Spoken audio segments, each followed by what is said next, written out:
Hi, everyone. I'm Dallas Long. I'm the Dean of Milner Library at Illinois State University, and with me is Sue Rovens. We are promoting creative activity at Milner Library this year.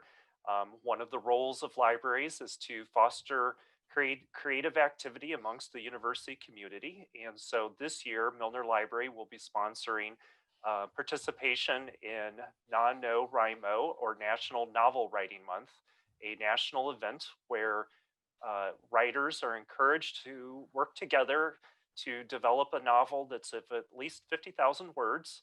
Um, Participants will write their own stories throughout the month, and Milner Library will be providing writing prompts as we go to help people get engaged. And perhaps at the end of the month of November, when people are willing to share their finished products, Milner Library may have some special prizes in store for those lucky writers. But to get engaged in NaNoWriMo, we are having a talk today with one of our published authors on campus. And Sue Rovens, in her day job, is our Stacks Manager, where she's responsible for maintaining the many book stacks throughout Milner Library and ensuring that they're well organized, shelved in a timely way so people can find what they're looking for. But away from the library, Sue is a horror writer with several published novels. Her first book was a collection of short stories that were published in 2012, and her first novel, Bad Fish, followed in 2015. Her second novel, Track 9, which I have a personal copy of here, Nice. made its debut in 2017 and was well reviewed in Publishers Weekly. One of her short stories from her book In a Corner Darkly was turned into a screenplay in a short student indie film at Southern Illinois University at Carbondale. Her third novel, Buried, was published in 2019, and she currently manages a blog which includes interviews with authors, musicians, podcasters, and artists. And most recently, Sue herself is signed on as an executive producer for a short horror film that's currently in production. She's also at work on her fourth novel, Rage, which we hope will be out sometime in 2021. So we're going to spend some time with Sue today to talk about her creative writing processes and her experiences as a creative writer. And hopefully that will inspire a number of us to get involved in NaNoWriMo. And this interview is in October, which is a fitting month for an interview with a horror writer. So Sue, why don't you just tell us a little bit about your most recent story, Buried, and kind of give people a taste of the kind of works that you produce. Okay. Well, first of all, thank you, Dallas, for having me participate in this interview and to kind of kickstart NaNoWriMo. It's very near and dear to my heart because I've used it to actually have all of my first drafts of all my books were started in NaNoWriMo. Wow. So it's very important. That's where Buried started. Buried is a story about a hoarder, and she lives behind a funeral home, and her dog, Weenie, digs up something, and that kind of starts the hoarderness of her personality down a very macabre stairwell, for lack of a better term. There's necrophilia in the book, there's affairs, there's all kinds of stuff. So it's not just straight horror, it is, I would call it more suspense thriller. It's not something where it's just grossness page after page. It does definitely follow a story between the main characters, their subsequent characters. If you like true crime, I think if you like, I hate to say cozy mystery because I don't write cozy mysteries, but if anything, Buried is kind of borderline of that. So if you like following people to see what happens next, who's going to win, basically, you might enjoy this. You might enjoy this book. It started, I saw an episode of the TV show Hoarders, and in it, there was this one lady who actually had body pads that she collected from a funeral home. And I thought that was so horrific and disgusting. I had to write a story about it. So that's where it came from, a TV show. So you never know where ideas are going to come from. Well, that is a great lead in to a few of our next questions, Sue. What inspires your story ideas? It really could be anything. That's kind of how Buried started, by watching the TV show Hoarders. And my other book, Track 9, the one before that, I had gone to Germany. Yeah, there it is. um, yeah. I was lucky enough to go to Germany for 8 days a number of years ago. And their train stations were so big. I'd never seen anything like it in my life. And I just thought, what in the world could be more frightening than getting stuck in something so big in the unknown? You didn't know what was going to happen. So I placed a couple from Bloomington in a haunted train station in Germany.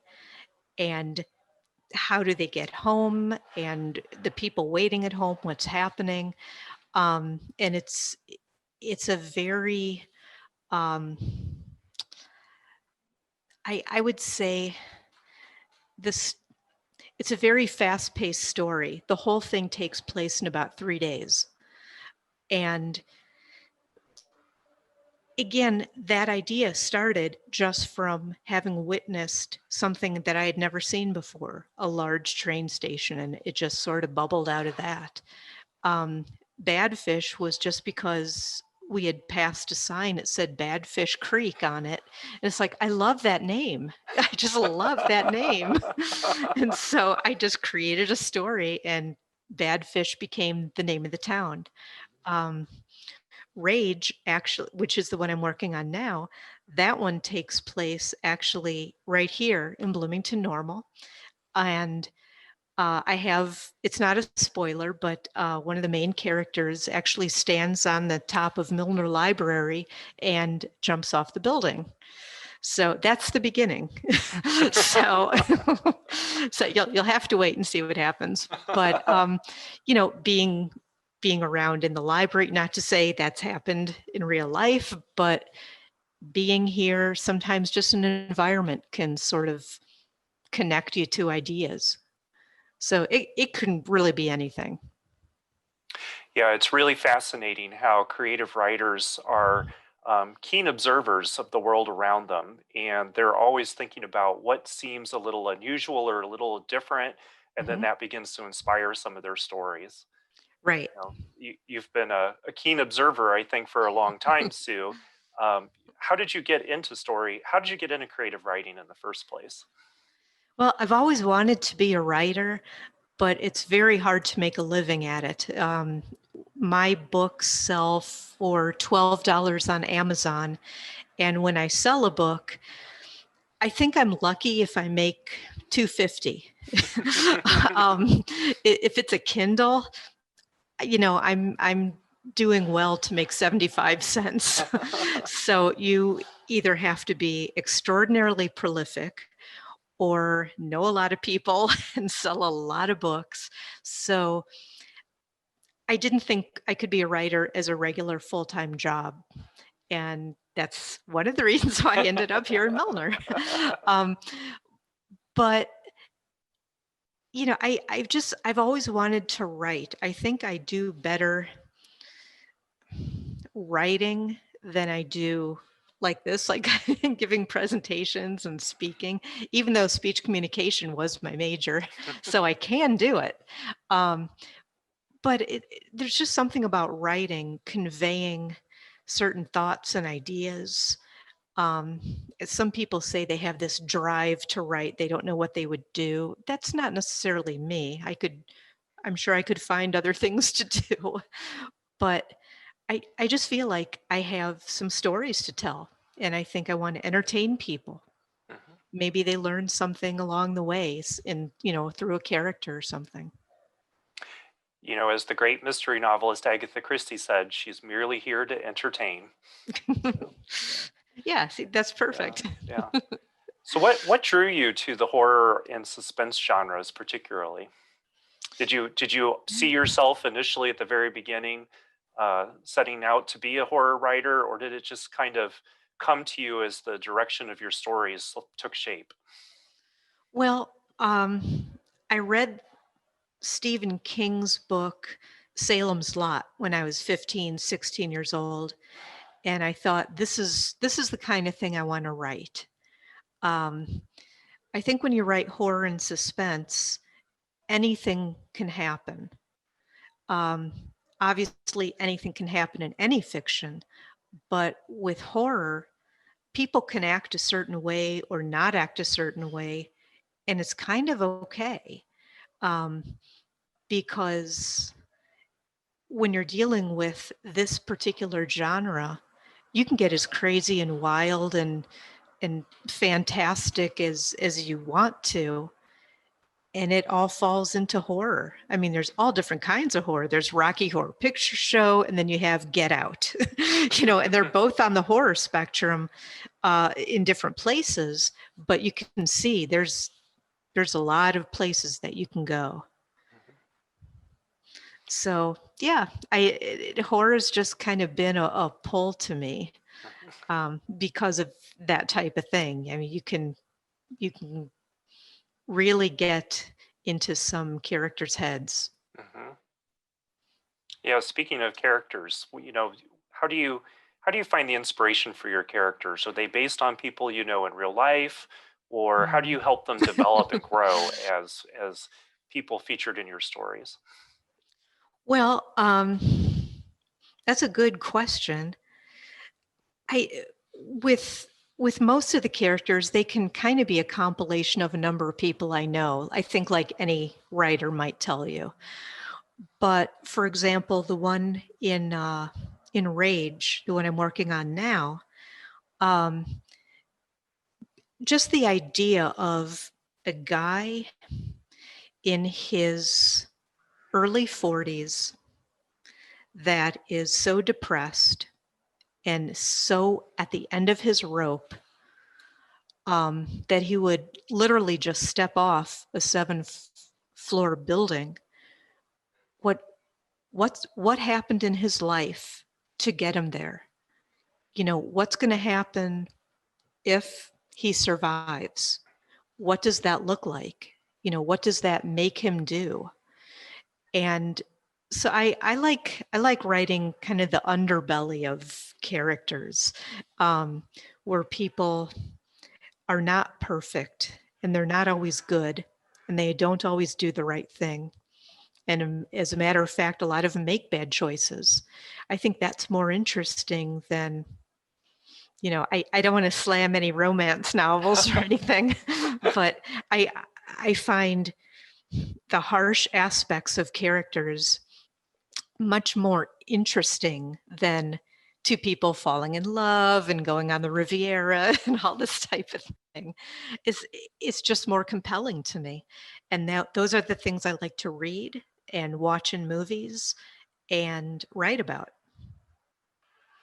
Yeah, that's really fascinating, Sue. I agree that the most compelling characters are those who are flawed and have gone Yeah, through difficult times, and oftentimes the plot kind of moves them ahead as characters, and you begin to root for them and hope that they get through, but sometimes they don't, and that's an that's right. interesting aspect to it as well. Yeah, I think some of the most fascinating characters, look at Hannibal Lecter, or Anthony Perkins in Psycho. These type of things, they're so well known, and some of them even have fan clubs. You see fan clubs of serial killers, which that's a whole nother interview. But it's these kind of characters that, or real people in some cases, that are just so. I mean, people are just drawn to that. I think that's why people like true crime. They like to follow stories of Ed Gein. They like to, Jeffrey Dahmer, all of these things, because what what has happened to these people that makes them the way they are, that aren't, that, they might hold a regular job, but maybe not, and what's going on underneath. And I just think that's fascinating. Mhm. So since NaNoWriMo will be largely newer writers, will you share your stories about what your writing process is like? And do you have any tips or strategies that's worked well for you? Well, I usually write at home in front of a computer that looks out a window, and my writing process is basically pushing the cats off of my lap. That's a good 20 minutes right there. um, I have to, when I do write, it's in total silence, no music, no TV, no, like even instrumental, nothing, like dead silence. Um, and I write what I can for the time that I have. Obviously, I'm working a full-time job right now, so I can't write every day at, say, 9 o'clock in the morning. But usually I work on a chapter, and then that's all for the day. Like right now I'm revising, so I'll just revise one chapter at a time. During Nano, you only have 30 days, so you do have to cram it in whenever you can, however you can. If it's a sentence here or there, um, that first draft can be just frightening. you know, you can call your character Steve on page 1, and by page 10, his name is Tom. So it just happens, and that's okay. That's totally what a first draft should be. I know that I'm trying to think, I think that, yeah, it was track 9. At the beginning of a chapter, I had the couple sitting at a table in Olive Garden, pulling 2 chairs up to the table, and by the end of the chapter, they were in a booth. So it's like, okay, wait, there's a disconnect there. So, I mean, you catch that, in revision 2, 3, 4, whatever. So as far as Nano goes, you, it's just whenever you can do it. When, Mhm. and during the month of November. What's been the hardest part of creative writing for you? Well, time is always a factor, especially when you're working. I assume students will have classes and things like that that get in the way. Um, but I think trying to come up with different angles of things. I mean, so much has been written, obviously, and you don't want to copy. When I'm actually in the aspect of writing and doing revisions, I won't read anything except magazines or something, because I don't want to inadvertently take other people's writing styles or writing ideas. So I just will not read anything during those times. That's how I do it. Some people it might not be a big deal. Um, but I think the hardest thing is editing, making sure that every comma is where it's supposed to be. Every word is spelled right.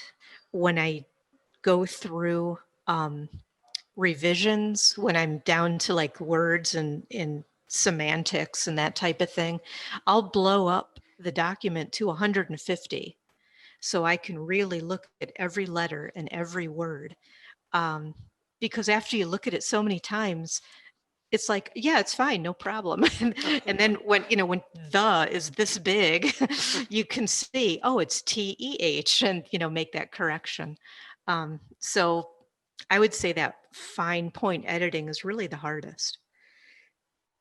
Do you use any software or specific tools that kind of help you in your writing process or in your editing? No, I don't. I do have beta readers. I have people that go through it, obviously, when the time is right. But I don't. No, I just use Word, and that's it. That's about all I can handle. You mentioned going through multiple revisions. And Oh yeah. do you plot out your stories ahead of time, or are you a pantser? Many writers talk about they don't really have a plot that they follow. The words just kind of come out onto the page. And they oftentimes don't know where the story is going until they get towards the end. And then they go back and revise to make sure that it's a coherent story. So, yeah, are you a plotter or a pantser? Um, yeah, I would say pretty much pants. Maybe shorts, but pants.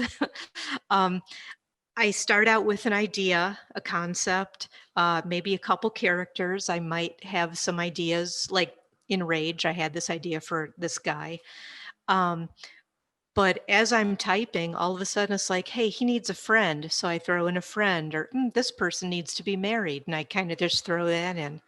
When I wrote track 9 uh, during Nano, about 1 week into November, I had a really bad flu, and I just wrote in this like big fever dream, and I ended up throwing out about 95% of that when I did revision 2 and 3 and that type of thing. Very, very little from the original story is there. Hmm. Um, so yeah, I like to kind of see where it goes. And if I get stuck, I don't beat myself up over it. I'll just set it aside. That's the great thing about being an indie writer is there's nobody saying you have to get it done by this time.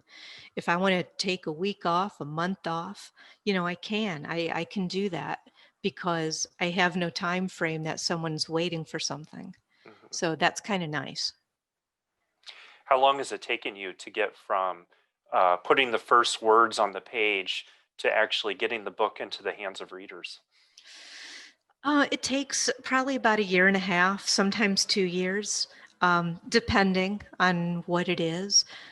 I rushed through. I have 2 books of short stories, and In a Corner Darkly, Volume 2, I rushed through it and I put it out. And a few years after that, I put it out in 2013. A few years after that, I went back and I looked at it, and I have to say, I wanted to hide. um, if anybody has that first copy of that, I'm terribly sorry, and I will give you the updated version for free, um, because for some reason, I had read stuff on the internet. You got to get a book out every year to be a good author. No, that's not necessarily true. Um, i- but that's how you learn. I Bad Fish, which was my first novel, I think is a good solid book for a first novel. But then track 9 is better. And then Buried is again the next step. And I'm hoping that Rage is even beyond that. Every book, every move forward, you get a little better and you learn things. Yeah, absolutely. It is, writing is a craft, and Mhm. like anything, it takes time and practice to hone your skills. Oh yeah. So let's talk a little bit more about NaNoWriMo. You've said that you've participated in it several times. If you could kind of Yes. talk us through your experiences. Oh, it's so exciting. It's for people that don't know what it is. It's a free program. You could just Google NaNoWriMo, NaNoWriMo. Um, you might have to put that up, I guess, like on the screen or something. Um, it's international. It started a number of years ago. I've only been doing it since I think 2012, maybe. Maybe a little, maybe 2015. I can't remember offhand.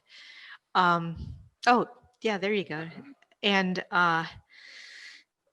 And it's great. Kids can do it, seniors can do it, retired, professional, first timers. It's open to everybody. There's forums, there's chat rooms. They have like a nano camp now during the summer for kids. It's very literacy oriented, for learning and, how to be a better writer and how to do this and how to create characters and just all kinds of stuff. Um, and you can take part in as much or as little of that as you want. Um, I like to use it to kind of help me see how many words I've done a day. You have to stay on track. You have to do 1,667 words a day through the month of November to get 50,000 words. And all of my novels run right about 50,000. So, like I said, it's a perfect way for me to get a first draft. But some people finish in 4 days. They're like, I have 180,000 words and I've only been at this 4 days. And it's like, Oh, you must not have a job. yeah. You know? For those keeping Um, track at home, oh, about yeah. 50,000 words is 100 single-spaced pages. Yes. Yeah, a Um, lot.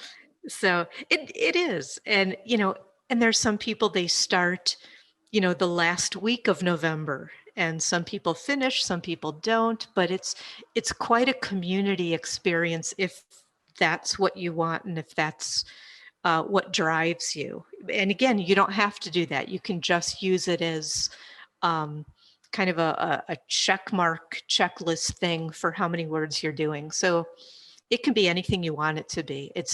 I highly recommend it for anybody of any age. It's really great. Do you have any tips for people who will be just getting started on it for the first time? Um, yeah, I don't stress about it.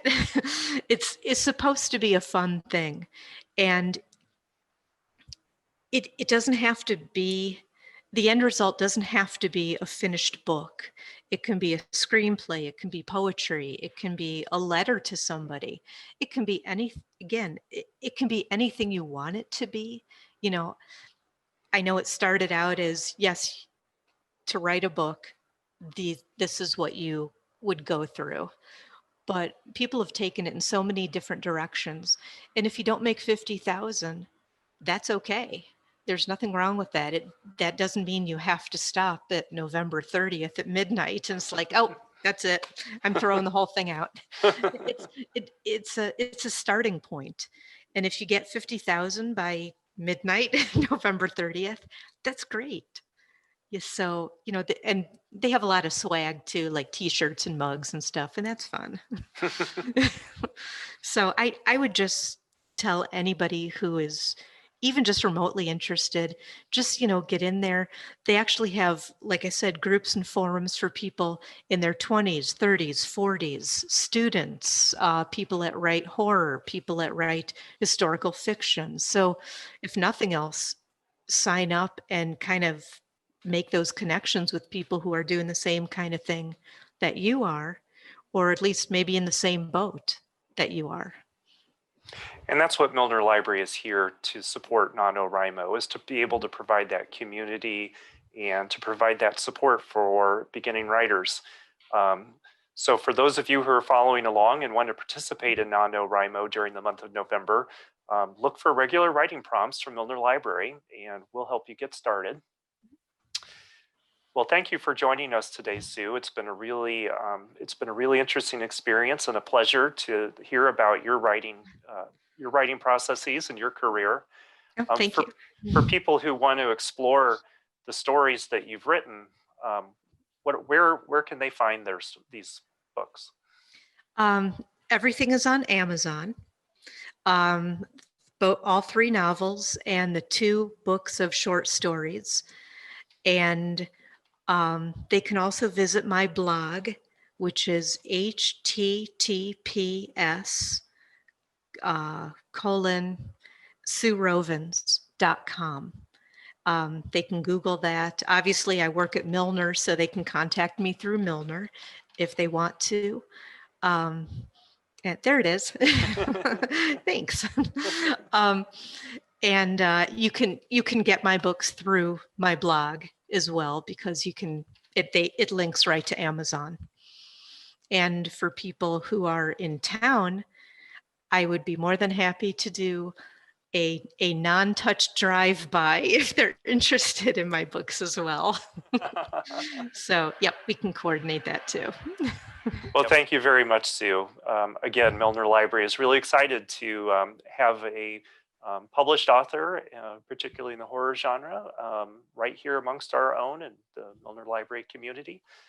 So thank you for joining us this afternoon, Sue, and we look Thank you. forward to everyone's participation in NaNoWriMo. Right. Thank you. Have a good Thank you. afternoon, everyone. Bye.